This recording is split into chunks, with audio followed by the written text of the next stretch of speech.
నమస్తే జగనన్న, ఏం సంగతే? ఏదో మాట్లాడేస్తున్నావు మైక్ ముందుకు వచ్చి. చాలా రోజుల తర్వాత మైక్ తగ్గినట్టుంది. ఏంది ఈ మధ్య మళ్ళీ కొద్ది కలర్ తగ్గుతున్నట్టున్నావు, కొద్ది షైనింగ్ గీనింగ్ అంతా తగ్గింది. ఏంది మళ్ళీ సింపతి కోసమా? జగన్మోహన్ రెడ్డి, నువ్వు ఎప్పుడు అసలు పథకాలు పెట్టావు? ఒకటి 10 నెలలకి, ఒకటి 11 నెలలకి, ఒకటి 12 నెలలకి.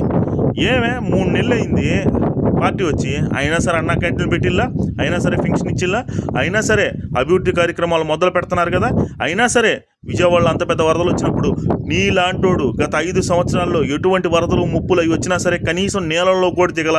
నిన్ను చంద్రబాబు నాయుడు నీళ్ళల్లోకి దిగి నిన్ను కూడా దించాడు, చూసా. That is the Chandrababu Naidu. Chandrababu Naidu చాలా క్లియర్ కట్గా చెప్తున్నాడు. ఏం చెప్తున్నాడు? నేను దిగితేనే అధికారులు దిగుతారు అంటే. అప్పట్లో నువ్వు దిగల, అధికారులు కూడా దిగల. నీ సంక్షేమాలు అయ్యి ఏదో అరాకొర ఆ సంక్రాంతి వచ్చినప్పుడు, ఆ ఉగాది వచ్చినప్పుడు ఏదో ఒకటి వేస్తావు. పాపం కరెక్ట్గా ఆ టైంలో వాళ్ళకి కొద్దిగా డబ్బులు షార్ట్ అవుట్ ఉంటుంది, వాటికి ఖర్చు పెట్టేసుకుని ఉంటారు. అది కూడా ఏందే 100లో 10 మందికి 20 మందికి, నువ్వేమన్నా 100లో 80 మందికి 70 మందికి లెక్క చూపిస్తూ ఉండేవాడు. ఎక్కడ చూడు మోసం జగన్మోహన్ రెడ్డి. నువ్వు అన్ని మోసాలు చేసావు కాబట్టి నిన్ను మామూలుగా కొట్టలేదు కదా ఆంధ్ర ప్రజలు. ఇకనైనా సరే జగన్మోహన్ రెడ్డి, నువ్వు ఈ పిచ్చి వాగుడు తగ్గించుకో.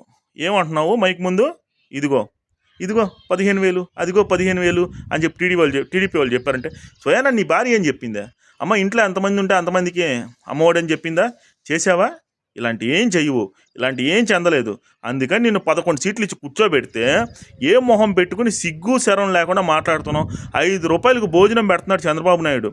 5 రూపాయలకి నీ రోజుల్లో కనీసం ఒక డిస్పోజల్ గ్లాస్కి కదా, ఒక పేపర్ ప్లేట్ దొరికేది కాదు.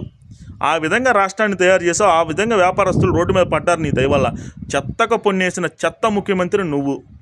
కాబట్టి మైక్ ఉంది కదా అని పిచ్చిగా అయితే మాట్లాడమాక.